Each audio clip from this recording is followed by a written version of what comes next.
Olá, eu me chamo Isaac Torquato. O tema do nosso vídeo de hoje é a indústria cultural e a escola de Frankfurt.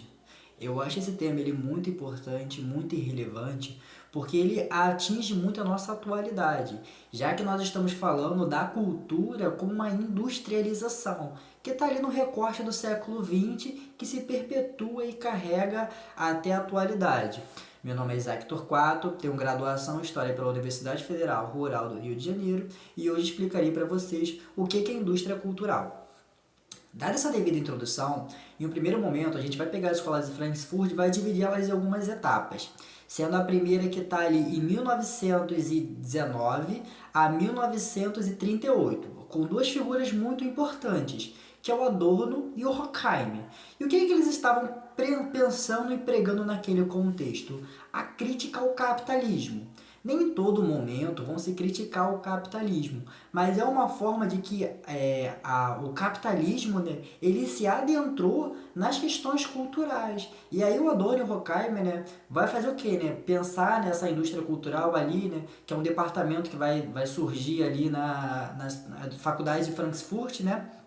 E aí vai pensar o quê? Que agora a gente deve se criticar esse capitalismo que está adentrando dentro da cultura. É um período muito importante, que é o período entre guerras. A gente tem que entender ele naquele contexto que está entre a Primeira Guerra Mundial e a Segunda Guerra Mundial. A formação em massa, pensa comigo também, né? O contexto onde o nazismo, o fascismo, o franquismo, eles estavam produzindo várias propagandas sobre os estados, sobre seus regimes. É um contexto onde é que a gente está logo pós a Primeira Guerra Mundial, e a gente também vai falar sobre esse momento, sobre esse período.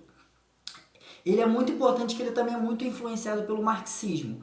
A escola de Frankfurt ela é influenciada também tanto pelo Nietzsche, né, mas tanto pelo marxismo. Isso é um ponto muito chave para a gente entender o que foi a indústria cultural do século XIX.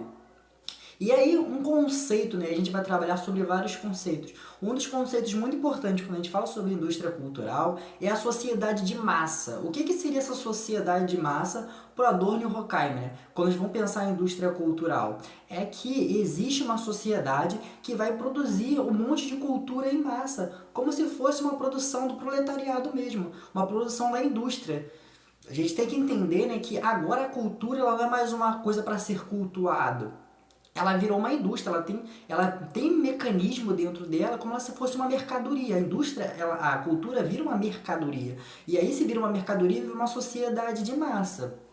O Adorno e o Horkheimer, eles trazem dois conceitos pra gente que é muito importante, que é o conceito do que, né? É o conceito do esclarecimento totalitário. E esse conceito ele está muito atrelado a uma crítica à razão iluminista. Por que essa crítica à razão iluminista? A gente tem que entender que o século XVIII, né, é um século onde o iluminismo ele ganha muito força, ganha muito corpo no século XIX, mostrando que o quê? Que a razão ela impera, que a razão, o conhecimento, ele é libertador, que através do conhecimento nós podemos chegar a um progresso. Mas foi esse conhecimento e esse progresso que levou à deterioração da sociedade, já que no século XX nós tivemos a Primeira e a Segunda Guerra Mundial em decorrência desse progresso do iluminismo, desse progresso do imperialismo. E então Adorno e Horkheimer ele vai criticar essa concepção de progresso que não faz sentido. Um outro ponto também, né,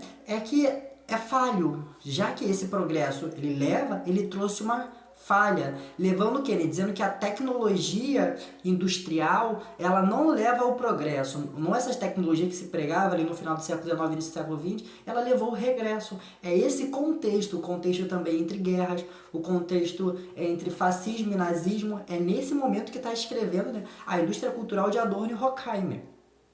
E aí a gente entrando agora, né, no conceito do esclarecimento totalitário, é que o que, né? Que a gente deve entender, né, que o conhecimento ele atribui como uma dominação. Então, se você conhece algo e você tem que dominar algo, e o Adorno Horkheimer ele critica isso, como eu acabei de falar, né, sobre o iluminismo, que o iluminismo traz essa ideia de razão. Então, a razão, o conhecimento é uma dominação. O conhecimento ele já não é algo mais para ser libertado. O Adorno Horkheimer vê o conhecimento como algo que o que domina, que transforma, né?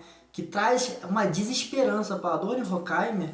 O conhecimento ele traz uma desesperança. É uma sociedade para eles que não tem mais esperança. A gente não consegue ver uma perspectiva de futuro.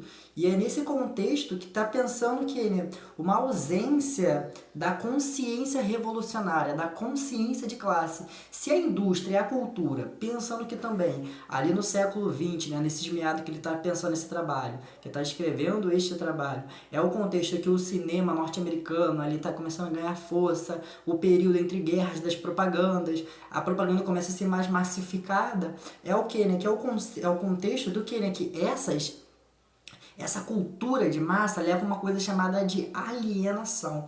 Alienação é um conceito muito complexo, mas muito importante para a área da sociologia, já que a alienação, para ele, né, e também vai no sentido também marxista, né, que é a obstrução da substituição da realidade, diz o quê, né? Que a ideologia ela está absorvendo o capitalismo. A cultura ela não é mais produzida para ser cultuada. A cultura agora é uma mercadoria, ela tem uma padronização.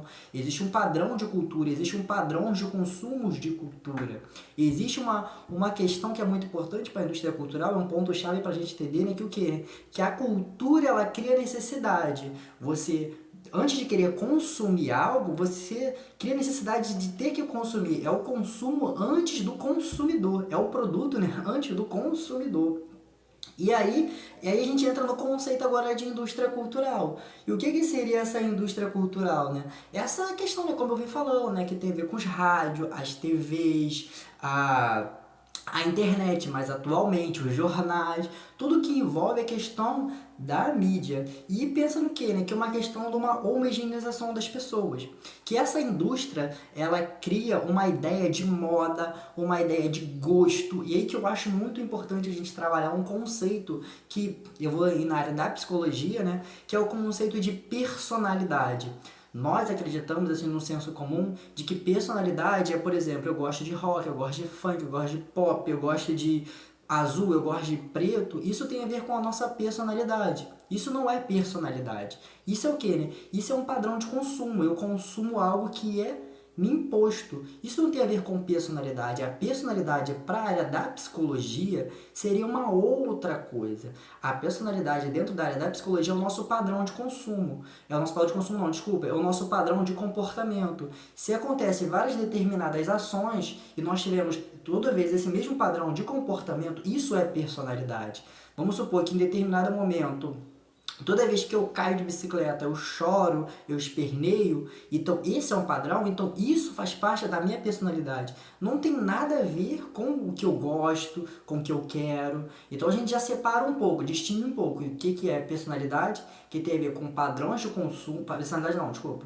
Personalidade que tem a ver com padrões de comportamento e padrões de consumo, que tem a ver com os gostos que também são criados capitalistamente, ideologicamente dentro da gente. A sociedade vem muito antes do indivíduo. Então, quando o indivíduo ele nasce, já é inspirado, já é imposto vários gostos e ainda dá a entender que a gente tem uma liberdade. Só que essa liberdade ela não é proposta. Por quê? Porque dentro dessa lógica capitalista, a cultura ela já é parte da indústria, ela já é uma indústria. Então, o que a gente consome, o que a gente quer, é parte disso também. Então a gente não tem uma liberdade, por assim por dizer. Um outro ponto muito importante, né, é que o que, né, é o chamado Walter Benjamin, que já está um pouco mais para frente. Ele que vai nascer ali em 1892 e vai morrer em 1940. Ele traz dois pontos muito importantes para a gente pensar essa indústria cultural. E o que é, né? Que é então que toda obra de arte, né, ela tem uma tradição. Que toda arte ela precisa ter uma tradição, ela precisa ter uma linearidade, né? Só que toda arte que ela perpassa no modo capitalista, ela já perdeu a sua áurea. E o que seria esse conceito de áurea para o Walter Benjamin, né? Seria meio que uma substância. Vamos supor que você tem por exemplo, um quadro, e aí esse quadro ele tem os seus próprios padrões, os seus próprios gostos que você vai criando nele. Se você começa a vender isso, você perdeu a aura daquele produto, porque ele já não serve mais como uma obra de arte, sim como um padrão de consumo, como um produto do capitalismo. Então ele vai perder a sua áurea. Então áurea para Walter Benjamin é quando uma obra de arte, como uma arte, como uma atividade, ela perde a sua áurea, ela perde a sua finalidade. E ela vira uma coisa superficial. E a gente também pode definir também o que é arte. Eu sei que definir arte não é uma coisa muito simples, perpassa por questões sim complexas, mas a arte de modo geral, seria algo, né, que nos traz uma mensagem. Tudo que tem uma mensagem, que tem um conceito, se ela tem um conceito, ela se perpassa pela arte. Se ela nos provoca de certa forma, isso é arte. Você está entendendo como é que a gente começa a categorizar as coisas? E aí a gente entra em um outro ponto também muito importante, que é a arte universal. E o que seria essa arte universal, esse conceito de arte universal? Seria quando a gente pega uma arte e faz uso do comércio em cima dela. Essa não é a concepção de Walter Benjamin, mas eu acho muito importante trabalhar por isso. Por exemplo, vamos supor que nós temos esse isqueiro aqui. Nós temos o isqueiro, e aí vamos supor que um determinado artista criou esse isqueiro lá no século XV e ele virou uma marca muito importante. E daí a gente começa a andar pelas ruas e ver pessoas com isqueiro em camisas. Como a gente vê por aí, né? Pessoas com roupa da Mona Lisa, do Van Gogh, etc. Isso seria a concepção de arte universal, porque é o uso da arte dentro do comércio, dentro do capitalismo. E aí, para o Walter Benjamin, ele diferencia, né, do Adorno e do Horkheimer, porque ele tem uma esperança de dizer que o quê, né? Que precisa ser ausente, né? Todas essas questões de padronização. Se a gente produzir uma arte sem pensar em criar, sem pensar em se capitalizar, você tem uma esperança. Para o Walter Benjamin, a gente precisa o quê, né? Ter ausência de todos, e sim dessas politicizações. Um outro autor também muito importante é o Herbert Marcuse. Herbert Marcuse, ele vai nascer em 1898 e vai morrer em 1979. Ele já está um pouco mais posteriormente. Ele tem duas influências muito importantes, tanto do marxismo quanto da concepção de Freud. Não vou adentrar muito em Freud, porque não estudei muito sobre quem foi Freud, a sua filosofia, a sua psicologia, mas daria um aparato geral que o Marcuse pensa da sua concepção de indústria cultural. Para o Marcuse, ele vai trabalhar uma palavra, né, um conceito muito importante, que é de que a história do combate, do prazer em prol do trabalho. Para o Marcuse, e pensando numa concepção freudiana, né, naquela ideia de que, né, que o homem, o indivíduo, ele precisa se liberar dos seus prazeres, ele precisa deixar de lado os seus prazeres para que o ser humano consegue pensar no trabalho e dentro do trabalho a gente sim ter um progresso. Isso é uma concepção freudiana, você entende? Só que para o Marcuse ele entra um pouquinho mais adentro, dizendo que esses prazeres eles estão atribuídos ao capitalismo e não é uma coisa natural. E aí, quando a gente pensa nessa destruição que não é natural e sim do capitalismo, nós temos o que? Não tem mais uma degradação da sociedade, né? Não se trata de uma condição natural, e sim uma condição do capitalismo, é o que ele implementa ali. E por último, e não menos importante, é o calma aí rapidinho, Habsburg. E ele ainda está vivo, né? Ele é de 1929, nasceu em 1929, já está velhinho. Esses nomes são um pouco complexos mesmo, até porque eles não são brasileiros, são alemães de outro país. Desculpa. E ele está na segunda fase. Qual segunda fase é essa, né? É uma fase que ele já vai criticar, trazer uma crítica do Adorno e do Horkheimer. Ele entende o que, né? Que essa razão, como os iluministas pensavam, né? Essa razão que vai trazer o progresso, ele falou que até pode sim trazer o progresso. Só que precisa o quê? Instrumentalizar essa ideia de razão. Para ele, o conhecimento não é poder. Porque não é quem conhece é porque tem poder, mas sim dizer, demonstrando que, né, que a gente precisa instrumentalizar esta razão, instrumentalizar para fazer em prol da gente mesmo. De modo geral, para tentar sintetizar o que foi dito, o que foi pensado. A gente tem que entender o que, né? A indústria cultural é a industrialização da cultura, a cultura como mercadoria. E nós, indivíduos, consumimos essa mercadoria cultural. Dentro da indústria cultural existem padronizações. E que padronizações são essas? Por exemplo, dentro de filmes, quando nós vamos assistir um filme, a gente já sabe como é que é o início, como é que é o meio, como é que será o fim. A indústria cultural, ela pega uma determinada cultura e fala, ó, tá dando certo, tá dando dinheiro, então vamos se utilizar, então vamos se reutilizar. Por exemplo, a gente pode pegar um exemplo mais atual, né? Como o da série do House Six, né? Que ela fez muito sucesso dentro da primeira temporada. E aí o próprio produtor não queria fazer a segunda temporada, assim também como o filme do Joaquin Phoenix, né? Eles vão pegar e vão falar assim, não, tá dando sucesso, tá dando dinheiro, vamos produzir mais. Então você entende como é que você produz mais a massa cultural? Então a indústria cultural seria isso, quando a cultura ela vira uma mercadoria, ela vira uma padronização. A gente pode pegar outros assuntos também muito importantes, como por exemplo a questão dos movimentos também, né, LGBTQIA+, os movimentos Live Black Marshall, a gente pode pegar movimentos do negro e etc. Como você pega aqueles movimentos e você pega aquela massificação e você transforma em uma mercadoria. Tem muitas pessoas que assistem novela, aí vê uma representatividade, né, de uma figura e acha que aquela figura ali representa o fim, o fim da exploração da minoria, mas não, ela só está ali representando capitalistamente, representando economicamente. É importante dar entrada espaço? Sim, mas isso não acaba com os problemas sociais. É como você coloca uma pessoa que está em cima e ela continua amassando todo mundo embaixo. Então você entende que a indústria cultural se trabalha através disso, dessa mercantilização da cultura, de que nós não temos tanto direito de escolha, até porque é nos imposto culturalmente. E também é da indústria cultural que vai criar, né, conceitos como de culturas maiores, culturas menores, culturas que são mais valorizadas, culturas que são menos valorizadas, isso também está um pouco mais lá para frente. Né?